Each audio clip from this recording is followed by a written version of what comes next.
Good morning Buripalem. గొడ్ల గురించి పశువుల గురించి చెబుతారు. పేరు చెబుతున్నాడు. బురిపాలెం నుంచి ₹1,00,00,000 దున్నని చెవిరి తీసి గొడ్డ మీద ఎక్కిస్తున్నారు. ఈ చిన్న వారి గొడ్డు తట్టుకోలేక ఏం లేక చనిపోతాయి, నోరు లేని గొడ్డు.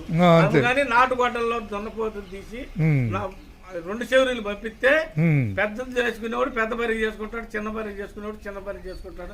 నోరు లేని కొట్టు ఇదే అయిపోతున్నాయి. కొద్దిగా గమనించండి. అంటే ఏంది ఇంకా పూర్తిగా అర్థమయ్యేటట్టు చెప్పాలి అందరికి. ఇంకోసారి శవనం అంటే దున్నలకి అంటే మామూలుగా మామూలు జాతి మన దేశంలో దున్నల యొక్క మన దేశంలో దున్నలు కూడా చేయాలి. ఏం లేకపోతున్నాయి పెద్దవి అయితే. అంతే పెద్ద జాతి అయితే ఏం లేకపోతున్నాయి. చిన్న కూడా దోళ్ళు పడతాయి కదా. చెమలు కావాలని చెప్పు. ఓకే. బురిపాలెం నుంచి గోపిశెట్టి.